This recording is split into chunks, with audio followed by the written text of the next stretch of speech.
is Reister or wrong. You guys can hit us up 818-293-7547. Shoot us a text message with all your thoughts. Tell us why you're mad, son. Or shoot us an email. I'm mad, IMMAD at unafraidshow.com. So we'll start with Jimbo Fisher and Nick Saban.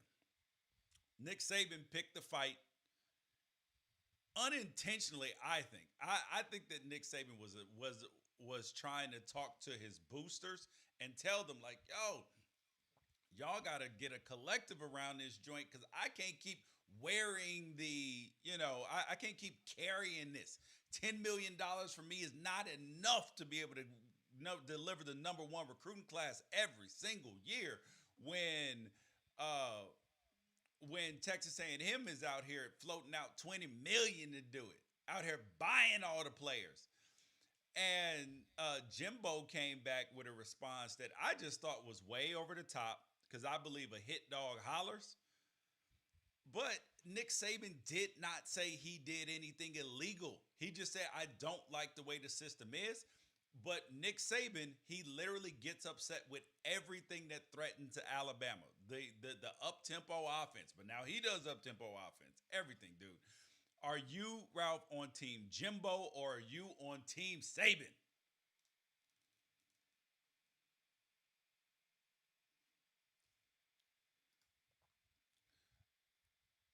Which team are you on, Ralph? Nick Saban or Jimbo Fisher? I think Nick Saban believes what he is saying. I think he believes it. I have no reason to doubt that what Nick Saban is saying rang true to him, which is like, hey, we jumped into NIL just like everybody else. We allowed for our players to market themselves to businesses that would have them, and collectively they raised up to $3 million. And look at us, we're in the college football playoff. We still had the number 2 recruiting class in the country. But if you look at the team that had the number 1 recruiting class in the country, they had an NIL collective agreement with every single player that they're going to get at least $1 million each. So we're not doing it that way now, but we might be forced to participate in that. And if we do, then, you know, that might put us back in a situation to be number 1, but I'm reluctant to do it right now. And you look at a guy like Deion Sanders that threw out $1 million to, Travis Hunter. And I He like, so said there was no $1 million that changed hands. And Travis Hunter said so too. He was like, my mama would not still be living yeah. in a 3-bedroom house with 5 kids if I got $1 million. Yeah, and I think so. If I'm going to blame Nick Saban for anything, it's going to be speaking on stuff that was basically like rumors that were relayed to him, right? Because he wasn't speaking facts. Like he doesn't have actual numbers. He didn't have papers in front of him saying like, look, Texas A&M spread out $26.2 million over 25 players, most of which negotiated through an NIL collective, which was made up of businesses around College Station and wealthy alums. Meanwhile, I'm just counting on you guys to approach players to say like, if this adds value for your business, and that's the way you're doing things now, but we might not be able to do that in the future. And Oh, that he was sounds like a speaking to his boosters and donors about getting a collective. He was speaking to them like about that. Because the reality is Texas A&M did buy their players. But how many of those players would have already gone to Texas A&M already? It was there and some that extra there incentive? were players that came down to Bama or A&M Yeah. that went to A&M. And I think it's important to at the very least acknowledge that Texas A&M has always recruited incredibly well. Yes. They've always out recruited their performance. A lot of the Texas schools do, including University of Texas, which went 5-7 last year and had the number 5 class. But Texas A&M, they never won the SEC East with Kevin Sumlin as their head coach, and they always had a top 5 class. So they always recruited a high level anyway. But there's guys like Anthony Lucas, where it came down to Alabama or Texas A&M, and they chose Texas A&M, and that's got to be a hard pill to swallow for a guy who's not used to losing. And the thing that he's going to chalk it up to is, of course, Anthony Lucas would want to come play for me in Tuscaloosa, but he's getting $1 million at least guaranteed to go to Texas A&M. So he needs to inform his boosters that like, look, there's going to be players that if we want to compete for, we're going to have to, because Texas A&M pulled I think in the last 4 years they pulled a total of 5 4-star recruits, Yep. and then in the last recruiting class they pulled 7 in what is being called the greatest recruiting class of all time. Okay. So I didn't like Jimbo's response. Oh my God, Saban's not God. He's out here cheating and this. And I was like, bro, what's up with you? He never said you cheated. He just said the system should not operate the way it's operating. And he even said we might have to do what they do. Yes. Why would it be cheating if he's saying we might have to Correct, do it as well? dude. If this was a hit dog hollers. It made me think about when I first started playing poker, and I remember I saw somebody, like, you know how people will make huge bets sometimes on pots that don't like way over bet the pot, and I remember a guy was like, "Why so much?" Like, I would have folded if I would have folded for $100, but the fact that you bet 1,000, I'm calling, and he was right. So it's like I didn't understand Jimbo's fervent like defense, and because Saban didn't say what he thinks that he said, and I can at the same time say that Texas A&M, that they did financially compensate their entire recruiting class, and say there's nothing wrong with it. I mean, the idea, dude, these multi-millionaire coaches, some of them have made over 20, 30, 50, $100 million coaching. Jimbo Fisher's $100 million guy, guaranteed. Yeah, and you're crying about name, image, and likeness. Oh my God, we're having a tough time. Get recruits. You are handsomely paid to figure it out. Nobody wants to hear your incessant whining. We don't want to hear you, Dabo Sweeney. Oh man, this is at the point in time, players start getting paid. I'm out. You still here? You still here? You're still here. Like this is a millionaire problem to figure out. And the idea that players are getting money, the reason why they are upset, Ralph, is because it compromises their control over the players. And they are control freaks. Yes, they want to be able to. Lincoln Riley had a kid on his team last year when he was at Oklahoma trying to transfer to Texas A&M, closer to home. He was a backup quarterback. He was like third string. And he was like, oh, no. I'm not granting you a transfer because it's in conference. Bro, he's going to Texas A&M. I'm sorry, he was going to Texas Tech. Right. Meanwhile, everybody knew Jordan Addison was headed to USC before he put in his transfer at Pitt. And nobody has anything to say. Like, that's the amazing thing, is that Lincoln Riley has been publicly accused of cheating by Colorado, Arizona State, Oklahoma, University of Pittsburgh, and he's just kept his head down and did his thing. You can't steal nobody that want to be stolen. You can't steal nobody that wants to be stolen. Right. And Kirby Smart and your boy, Josh Pate, did a really good job of pointing out that this is absolutely true. Kirby Smart pointed out that if tampering is going on, it's actually happening from the player end, not the coaching end. It's coaches receiving contact from players who are already elsewhere saying, do you have room for me? Yes. Like, and I've been part of that. I've had people reach out to me and say, can you connect me to a coach? I've got a son who's at X Pac-12 school, and they are looking to possibly have more playing time elsewhere. Do you still have connects with XY coach? That's happened multiple times with multiple players. So I've experienced that. I know that to be true. But the interesting thing to me is, like, you have all these people talking crazy shit about USC, and they're just keeping their head down doing their thing. Nick Saban comes out and says, hey, we might have to start doing what Texas A&M's doing. And Jimbo Fisher calls a press conference to say Nick Saban has cheated everywhere he's ever been and that his dad should have beat him more. Yes. Yes. Well, he should have got like, slapped in the face when he was like, bro, like, yeah. And the incredible thing about Jimbo Fisher, Jimbo's like, I've never cheated in my life. Saban's cheated everywhere he's been. You worked for Nick Saban for a long time. Yes. If he cheated, and then he was like, "Hey, listen, there's a reason why I never went back to work with Nick." because I don't want to be a part. No, the reason why you didn't is because you've been a fucking head coach the whole time, bro. As soon as you needed a soup kitchen for rehabilitation coaches, you'd have took your ass down to Tuscaloosa and been an analyst just like everybody else Just does. like Sark, just like Lane, just like Bill O'Brien. Come on, man. But here's where Nick Saban shot himself in the foot, like because he was kind of untouchable, and I there was some real like Trumpian stuff about the only thing that Jimbo Fisher stopped short of was giving Nick Saban a nickname that like Yes. Yeah. everybody could refer to him. Because calling him God is one thing, but if he would have given him a nickname, because it was Crispy he never Nick. accused him It'd of have been anything like specific. it'd have He been said, like cringy Nick. yeah, like Creepy Nick. he never gave one. He said, yeah, he's cheated everywhere he's been, but he didn't give one specific example. Nick the Slick. That's what he'd have called him. Right. The Slick one Nick. place where Nick Saban shot himself in the foot is I watched like a lot of prominent black athletes who have made transitions into media yesterday ask publicly what the hell Nick Saban's doing with an HBCU in his mouth.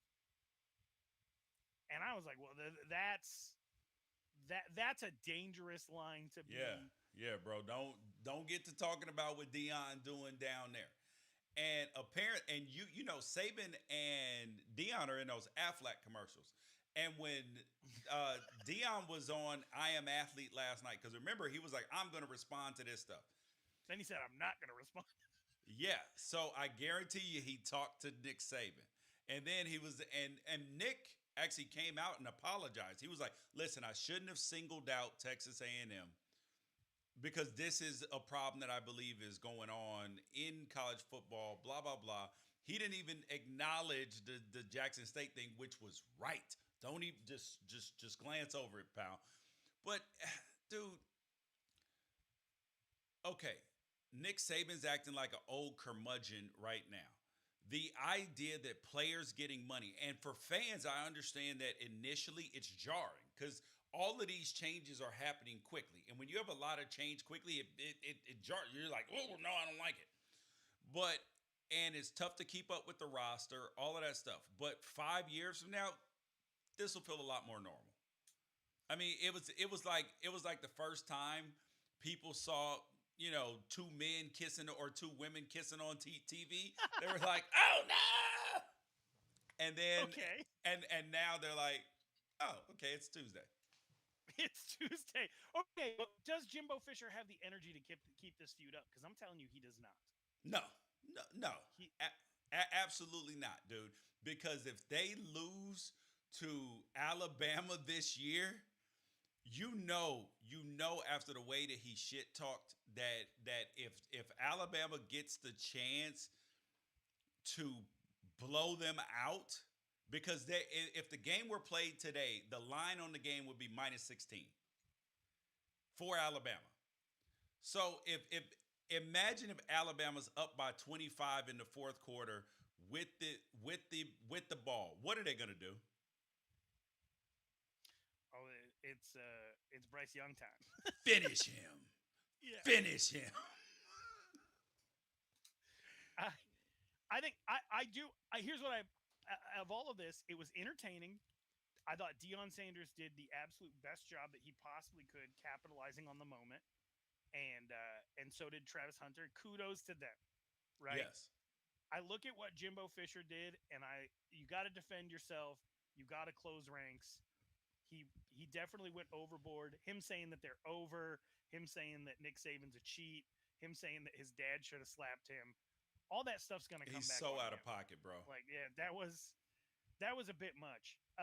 Nick Saban did probably need to apologize because it was an event where like that stuff got out, and he could have alluded to the fact that like you could have just said there are situations in which players are signing their rights to capitalize on their name, image, and likeness away for a flat fee Yeah. in order to gain a commitment to the school. We're not participating in that right now, You but we cannot. might have to. Yeah. And He could have players. just said we might have to. And here's the thing is that players in the case, they have to have people advocating for them because initially companies were just throwing out money saying, all right, cool, we own your likeness in perpetuity for this amount of money. But you have to be very strategic. You just got those rights, and to give them away for a nominal fee? Nah, fam. Nah, absolutely not. That fee needs to be super hefty. If you're Nico, I am a Leva, are you gonna sign your is it reasonable to sign your rights over for like 15 years for $2 million a year each? Probably. You know what I mean? Because now you've hedged Yeah. your bet. Like, so if he doesn't turn out, I'm not sure the structure of the contract, but if he's getting $8 million if he stays there plus the 350 for 4 years, bro, that's $8.3 million and especially if he gets the rest of it while he's in Tennessee in a tax free state, well, in a state tax free state, dude. I don't know what else you could possibly want because that kid, regardless of the outcome, is going to have himself in a good spot, like give himself a good head start in life. So Yeah. you didn't answer the question though. Are you on Team Saban or are you on Team Jimbo? I don't think it's possible to be on Team Jimbo here just because it was he made something where there was really not anything. They're both gonna be fine. I'm on team Pac-12. I guess I'm on Team Lincoln Riley where you can just hoard all this talent. Oh, okay. Okay, now speaking of Jordan Addison though, who just went to USC. Everyone's like, "Oh, I think he was pump faking. He knew he was going to USC the whole time." And it's he so just wild wanted to me to that like he had to pretend like Texas was being considered. Like our guy Adam Brenneman, he was like, "Hey, this dude is going to USC for this amount of money." He was still on Pitt's team. He was still on Pitt's team when this news broke. Yep. Like the idea that he weighed all his options, that like the whole point was to go to USC, and then he had to pretend like he was considering other things. It's so goofy. Dude, That it USC's went down roster like that. construction is the weirdest thing you've ever seen. Dude, I don't think it's that much different than it's been in years past, where they had 5-6 5-star receivers, a 5-star quarterback, and then who else? I see people saying no one's going to be able to stop USC. Who says that USC is going to be able to get off the field? correct. Who says that? Like, And is it gonna be okay if they are running around for their life? Oh, hold up too, fam. I have heard from a very reliable source that the Malachi Nelson commitment ain't as secure as it looks. That some of the stuff that's promised ain't been secured yet. So there may be some back channeling, some other so watch that one. you mean we might have some Jerry Buss economics going on here? Oh yeah. Oh yeah. Oh yeah. Yeah, that it sounded real good, but until that pen gets to paper, this USC recruiting class with 3 5-stars might not end up like it look right now, fam. Just It's definitely the wild west right now, and I'm looking forward to at some point it normalizing, the contracts making more sense. What I don't want to see, so I got this friend. She's like a mommy blogger, right? And in the beginning, she was doing kind of well for herself and did a couple of family photo shoots and like signed the rights away to those photos. Well, now she's a lot bigger. And you drive around town, you see her family photo on the side of a grocery store truck because those photos are owned in perpetuity. They're not getting any compensation for that. wow. So, like, just imagine you have some 5-star athlete that blows up, wins the Heisman, gets drafted #1 overall, but like Sam's Family Market in their hometown gets to have, gets to have like a picture of them holding a rutabaga in perpetuity forever. Like that type of stuff is all at play here. It's Yeah. all at play. Like the idea that like yes, we finally have access to money, bro. You finally have access to a whole new level of exploitation. Yep. Exactly. You got to be really really Mm. careful in the ways you give access to Hmm. your image for other people to make money with. Oh yeah, dude. And I'm moving real careful right now. Moving real careful. All right. Next thing up, Ralph's boy Elon Musk is What? it feels like. Wait, what? Why are you laughing? Okay, I just say everybody that you have a problem with, or anybody who does something stupid, always ends up being my guy.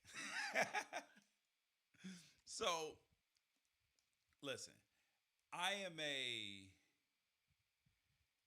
I like Elon Musk in general, right? He's been Why? an innovator. He created Tesla, but I do think that there are some things that in the growth, right? That has happened so quickly. Like it's been meteoric rise for him financially, for the company, for all of these things. That they grew so fast that they are running into problems. That they didn't care about company culture as much. They're being sued by everybody and their mama. They've lost $100 million in racism suits, all sorts of stuff, right? So I think that they have been missed a lot of blind spots, right?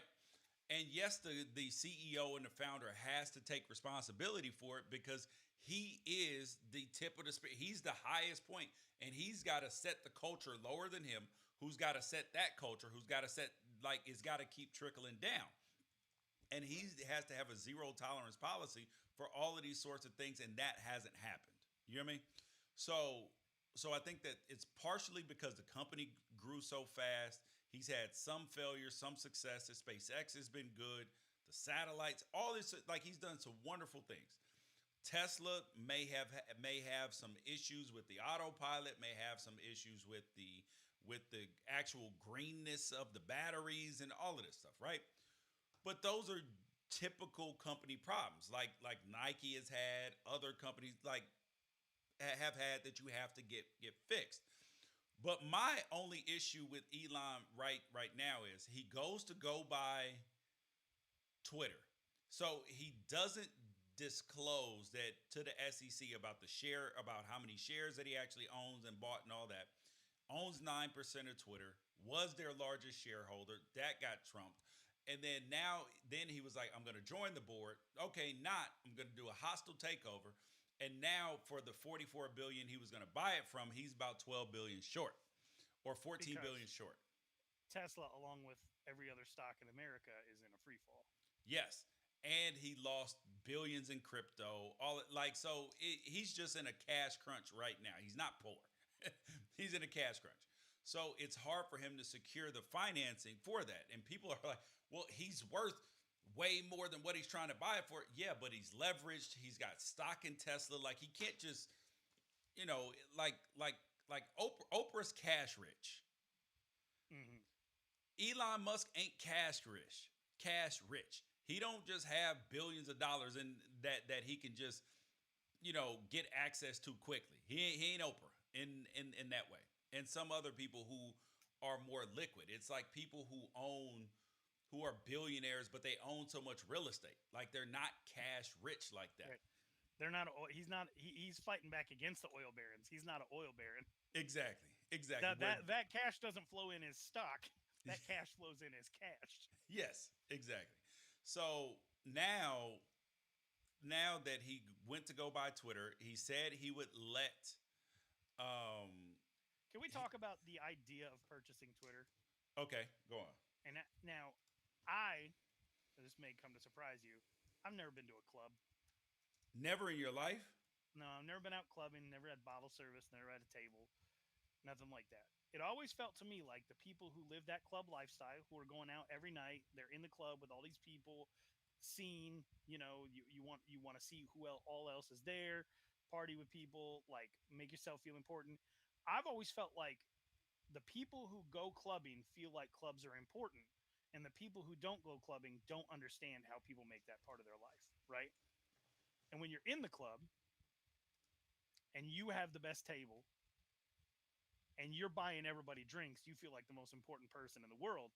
But the truth is, most of the world is asleep in their own beds Correct. and don't even know you exist, right? That's kind of the way I look at Twitter. Twitter is the place where all the conversation is happening, but it's like 8% of the population. Not everybody's on Twitter. Twitter's not real life. It's just where the news and conversation is happening. Yes. And I feel like Elon was like, I'm going to buy drinks for everybody in this place. And I'm going to pay club prices Yeah. to buy Oh my drinks God. for everybody in this place. Yeah. But like, why? Twitter's not real life.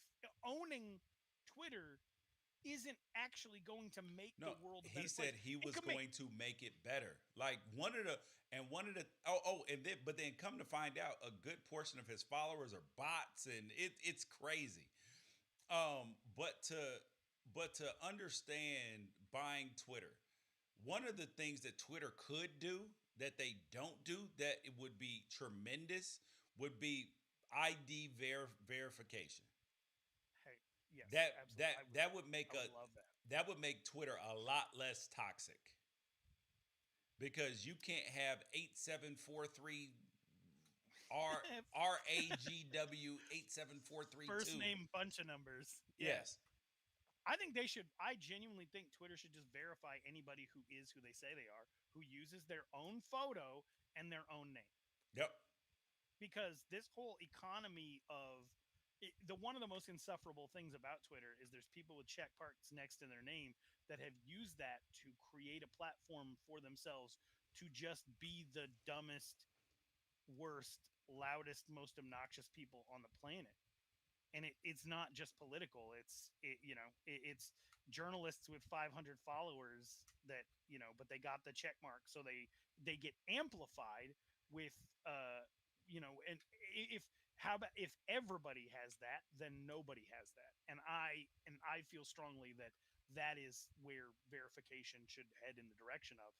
If you are who you say you are, you got that check mark next to your name, and nobody is more important than somebody else for just having written 3 freelance articles for Yahoo back in 2013.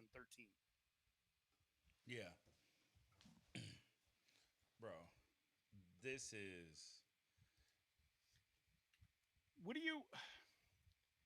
So, long story short, Elon Musk starts to tell people that liberalism and progressivism, he starts to tell people that these things are bad, that the left moving further to the left has made him look more like he's on the right, so he's just going to start voting like it, and that if anything bad comes out about him, consider it a political attack. And then what happened, George? SpaceX paid $250,000 to settle sexual harassment accusations against Elon Musk for allegedly showing his penis to a flight attendant who SpaceX makes their flight attendants become masseuses, which is weird enough. Yeah. For showing his penis and offering to buy her a horse. Yes. Oh, and then he came out in the Amber Heard trial with Johnny Depp over some fucking embryos. You're like, bro, what are you doing? For him saying like, hey, anything that comes out about me, it's because I told you I'm because he knows all this stuff is gonna come out. Like, he knows what is going to come out. It doesn't, because they hit you up for comment on it first. It is... Why are so many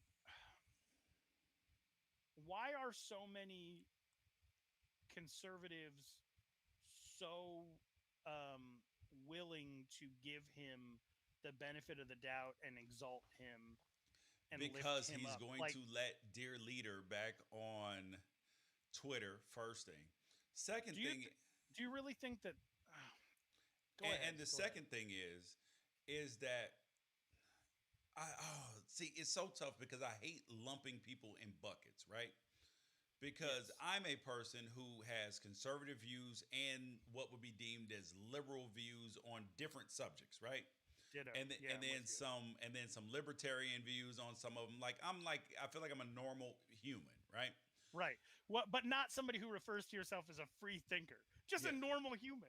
Yes. Just somebody who is not going to let somebody else decide what your whole platform is. Correct. So, Right. but for some of the from the far right of the Republican Party, right? They have been openly saying that democracy is terrible, right? That's mob rule and all of this stuff. But it's like the country was founded on this, and Right. then The Matt Walsh wing of the theocrats, the Matt yes, Walsh wing of Republicans. Yeah. and then the far left is like so open minded that their brains are falling out. So so it's like Fair. so it's like you have these two factions and they're the ones screaming the loudest and they're the ones who are the political, you know, uh, leaders and the political voices. So so now you have Elon who is coming unglued on Twitter clearly. Tesla stock is crashing. It is an avalanche on him at this point. The company employs 110,000 people. And when you think about what he was doing with like Dogecoin and other stuff, like there's some level of innovation, but there's crazy with the innovation. Feels like Kanye, where like you get like these some of these people are so freaking creative and dope that they create something that is fantastic, but they can also burn it to the ground too at the same time. Like Right. where a When, man's strengths flow from the same well as his weaknesses. yeah, a very common thing on this podcast that we always say is the thing that got you to the party is not what keeps you there. Correct. Correct. It can get you to the party and it can also get you kicked out of the party. Right. You can get to the party in your Tesla, but if you drive it through the front door, you're not gonna you're not gonna be welcome. Exactly, bro. Exactly. So you So what's the so he's not gonna buy Twitter. He's not gonna buy Twitter. He can't afford it. yeah. There's no reason he should have bid it up that much anyway. But what I'm seeing is a lot of people who are like, "Please, Elon, come save us." There's like some idolatry there. There's some like hero worship of a Oh billionaire. yeah. And I do we need somebody powerful to have our views so badly that we're willing to overlook things to prostrate ourselves before them? Like Yes. it just feels like Yes, clearly. billionaire worship is one of the weirder forms of insecurity. You Yeah, can they're just like, feel the see, way you clearly feel. they're doing it right. But if you look at the billionaires, divorced, crazy situations with their kids, they're not doing it right. They're successful at their job. Like that Right. doesn't mean you're doing life right because you Yeah, and have it's the most possible that money. people weren't meant to have literally everything. Because you want to talk about like Elon Musk is now accused of paying off somebody for $250,000 for showing them his penis. Well, what about the second richest man on the planet? Oh, his brother-in-law of his I guess or I guess mistress brother-in-law or whatever jacked a dick pic out of his phone.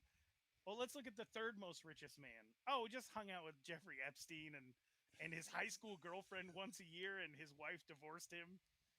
I don't. I don't Oh, want man. that life, bro. That life seems miserable. Like I don't need a billionaire to agree with me, and it stinks that the system basically makes it so unless a very very rich person agrees with your politics, you're probably not going to see the needle dude, moved in the I direction you used want to it to move. I used to want to be like my goal as a kid. I was like I want to be the richest man in the world. Like that was my goal. I want to be the richest man in the world. And as I've gotten older and seen these things, I was like, rich looks different to me. Rich looks different to me. I want to be powerful, yes. But but rich, the richest, nah. And in terms of the way the world looks at it, but now I look at my riches as more my kids, my family, wife, like all of these things are the things that actually keep you happy and keep you out in the world. And yes, financial success is important because it is better to be able to go on vacation and not be able to go on vacation. So, you know, My whole thing is I just don't want to be the source of my own lack of peace. And there seems to be a level in which you have so much that you just create a different level of problem for yourself than you would have ever been able or equipped to solve, because they're not the type of problems you grew up having because you didn't grow up a billionaire. yep, yep. Okay, so now it is time for top five. Top five today, people. And today it is the top five food cuisines from around the earth. And this one was a very tough list for me because I'm a very how I'm feeling on that day person. Okay. Like there are some days where I cannot get enough of X food or Y food. Like like sometimes I want ramen. And I can't get it out of my brain until I get good ramen. Some days I want Mexican food. Some days I want some homemade Italian. Some like it just all depends. So this was very difficult for me. But nonetheless, number five. Who is your number five? For number five, and it just beat out Korean food. Just beat it. Just barely. It is Spanish food because I am convinced paella might be the best dish on the planet.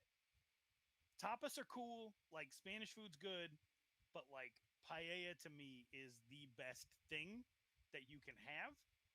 It is like complicated, takes a really long time to make, but I love it, and so that puts it in a solid number five for me. And I'm looking at it like when I rank it, I'm looking at it as like if I could only eat this nationality for the rest of my life, how would I rank it? Okay. Ironically, we agree, my friend, because I was debating at number five between Chinese and Spanish. But that paella is just so freaking fire, and you can make different. You can make seafood paellas. You can make chicken paellas. Why? Or like they can, or you can combine them all. And paella is fantastic, and also so are the other many Spanish foods. So I'm going Spanish with my number five, slightly over Chinese. Coming in at number four, and I know that this is sort of cheating, but Mediterranean. I guess more specifically Greek, but Mm. Kalamata olives are one of my top Oh five yuck! favorite Oh foods, shit! maybe my Those. favorite snack. Oh god! I love gyros. I love. Uh, I Oh, love. olives. Olives are like Oh, I do love olives. Yeah. olives are like what what you think pineapples are. Olives are awful. Do not put them. I remember when they used to put when I used to eat Mexican pizzas. And by the way, I'm going to get a Mexican pizza today, and I I have no went the idea day why. before. I went the day before like an a-hole. I Dude, ordered I it haven't here had like Taco tomorrow. Bell probably in a year, but just the Same. fact that the Mexican pizza came back, I was like, I need it. Do you remember No, when I they used to sit put there olives eating on the that Mexican chalupa pizza? like I do. I do the I black used to be like, olives. no Canned olives. olives are a weird thing. Yeah. Oh God, dude, canned olive, black olives, green olives, red. None of them No, are big fresh olives from stuffed an olive olives. bar in Nope, hot oil. nope, Come on, man. no way, What dude. about olive oil? What about olive oil? Yes, I eat olive Like oil. cooking oil. Okay. Yeah, All right. So it's but not like but the majority of the time I use avocado oil. okay. Of course you do. Mr. Tim Himalayan salt. It's got a high smoke point, dude. It's got a higher price point, probably. It does. It does that too. Mm, But you act like olive oil is cheap. it's not. Yeah, I here, but It's I, especially if you it's get like cold pressed olive oil. gyro and pita. Like if I had to like if I got stuck eating one food for the rest of my life that I wouldn't get like bored of, would be some like iceberg lettuce, gyro, tzatziki sauce, and pita. That sounds Gyros are amazing, good. bro. Yes, Yeah. yes, yours are amazing. All right, my number four is Korean. I love me some freaking Korean food, bro. I mean, it is completely. Oh my god, I love Korean barbecue, but you can't go to the all you can eat places. Like you got to go to the nicer places so they have higher quality meat. That's the only way to go. but KBB is. I mean, you get Bim Bim Bop. You get.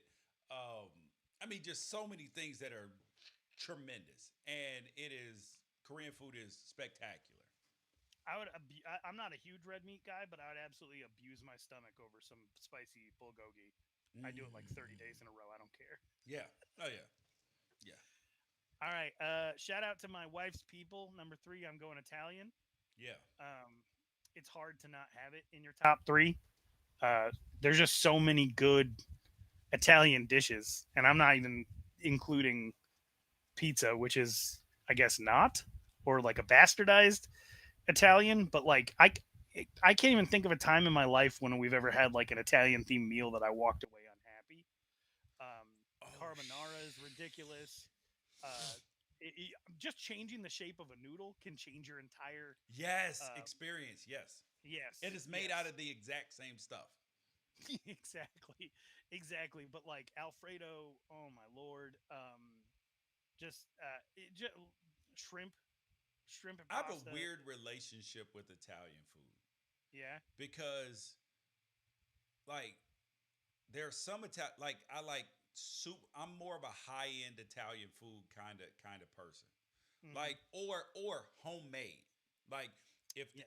if Where the you're noodles. hanging the pasta noodles. Yes, if the noodles are homemade, like I don't need like, and that's what I mean by high end pasta, like Yeah, homemade noodles. If the noodles are homemade, I'm 100% in. I remember when I went to Italy, the craziest thing to me was eating a pizza in Italy. It blew my mind. I was like, I'm eating a pizza. I'm eating pasta in Italy. Like this is mind yeah. blowing. But yeah, I'll just give you What? my number three.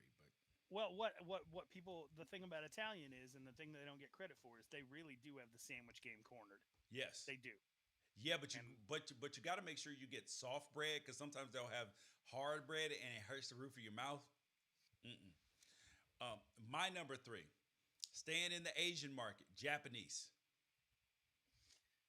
God, I okay. love ramen, sushi. I'm in the Japanese. They do it 100% right. Can't wait to go to Japan and eat my ass off, or eat more ass On, on. yeah, So yeah, I think yeah, Japanese number three. sushi is elite. It also like there's times when you don't live in the right place for it, Oh and it yeah, is not. correct. So like the hit and miss part of sushi is what kind of kept it off my list. My number two is Mexican. Um, Mexican food really is and I understand like some people like oh like tacos and burritos. Like yes, obviously, of course, but uh, coastal Mexican food, Oh, ceviche, yes, ceviche is spectacular. Sopas and fish uh tacos. yes. Like you So I would like my only regret of moving out of Arizona is not having Sonoran Mexican food oh my god, yes. Street available on tacos every are corner. Yeah. undefeated. So yes. Oh, Mexican street corn, dude. Yes. I'm Yes. getting hungry. My number two is Mexican as well. It is fucking spectacular, dude. It is undefeated. God, I remember when I first had Mexican food, aside from Taco Bell, when I first moved from Memphis out to California, I was like, "What is this?" And then I wouldn't eat guacamole when I was young because it was green, it was gross. But Right. now I'm like, bro, what was I missing my entire life? Dude, good guac is undefeated. I'm with you. So my number one. See if you can guess it. I'm guarantee you will not. Oh, I sent it to you, so never No, mind. no, no, no, no. I didn't read it. Okay. Okay. The only thing I saw on your list that I remembered was Italian, and I didn't remember where. And you already said it, so Hmm. maybe Thai or I can't do Thai, man. I don't. It's it. I for some reason I like spicy food, but like Thai spice, it's a different level. Like my mouth, my tongue, no way, can't yeah. happen. Okay. My Uh, number one is French food. what? If I could only eat one like nationality, one culture for the rest of my life, like I was stuck, and I was thinking about it: breakfast, lunch, and dinner. Right? They kill it with breakfast. Crepes, French toast, quiche, like it's over. Like they win breakfast.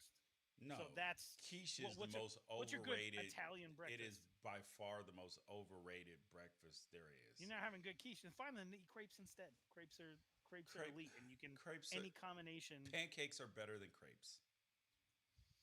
Crepes Whatever. are a dessert. They're not an actual freaking food. You've Um, not been eating the right crepes then. A nice like spinach and feta mushroom crepe. pass. That's Oh that's hell life no. Oh changing. god, absolutely not. Okay, They're super solid with with meats. There's some French food that I don't necessarily like vibe with, like escargot and stuff like that. But like it potatoes au gratin, I could eat that as the main side to lunch and dinner every day of my you have entire lost life. your damn mind, They're just really, really, really good dude. with I like I once had a meats, lobster cargo. seasoning. No, Okay. no, their seasoning is subpar a lot of times. But okay, guess what my number one is? And I figured out something that should not have been left off my list. Your number one.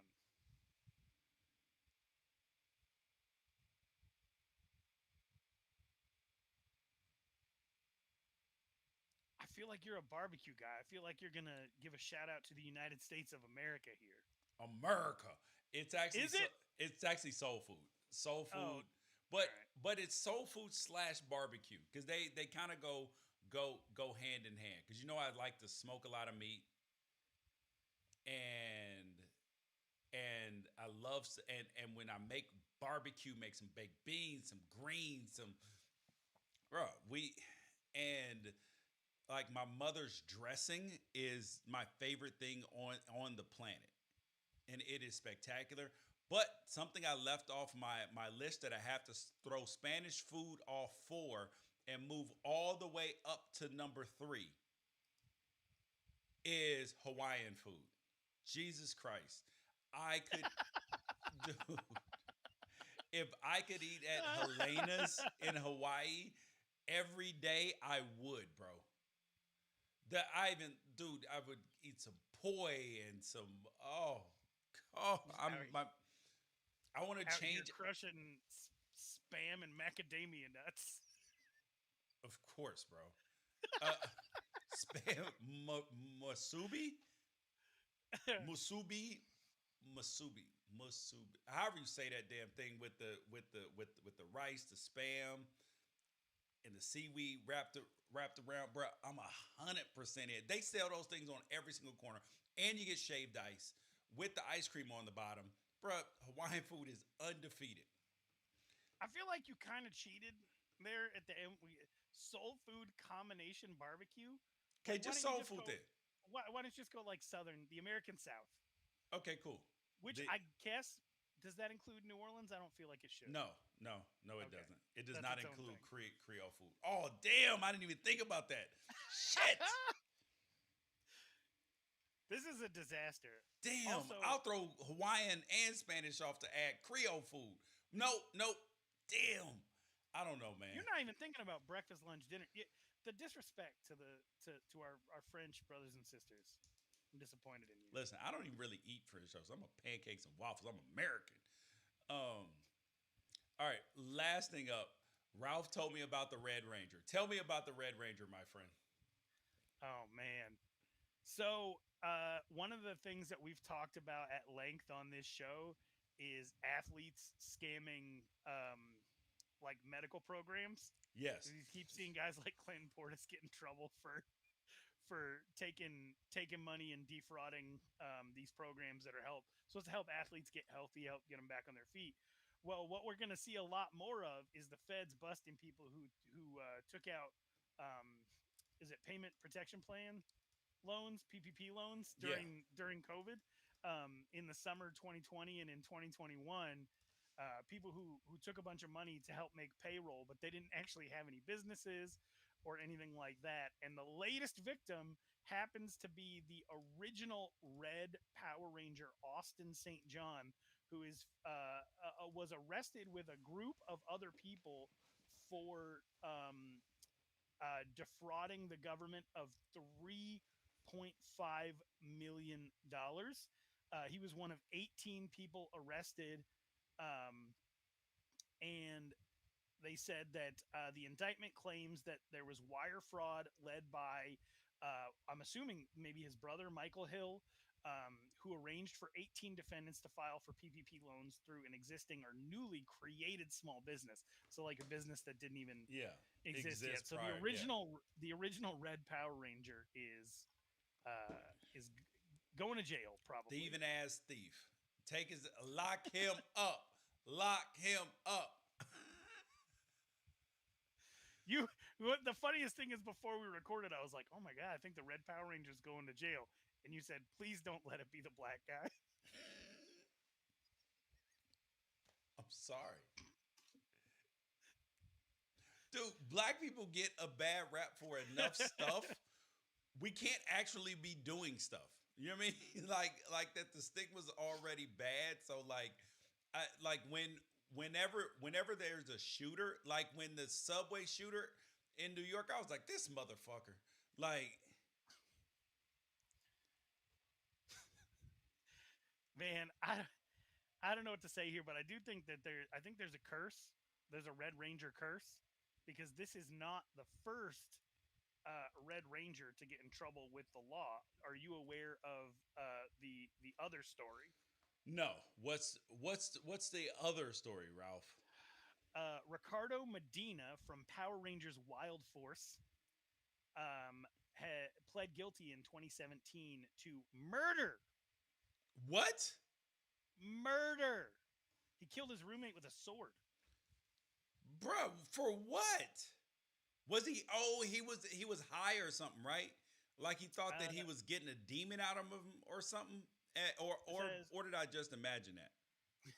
Ricardo Medina reportedly had gotten into an argument with his roommate over Medina's then girlfriend, which turned physical and ended with Medina stabbing suitor multiple times with a sword. Here is the craziest thing about that is he is in the process of serving 6 years in prison, while the person who stole $3.5 million is facing 20 years in prison. Hey, you can kill your roommate, but don't steal from the government. Hey, bro, you already know what it is. Do not be about that money. If you mess with the money, bro, they coming for you. Everybody knows this. Come on, man. All right, you guys, that's Reister or Wrong for the day. I'm George Reister. He's Ralph Amsden. Peace out. Catch you guys later.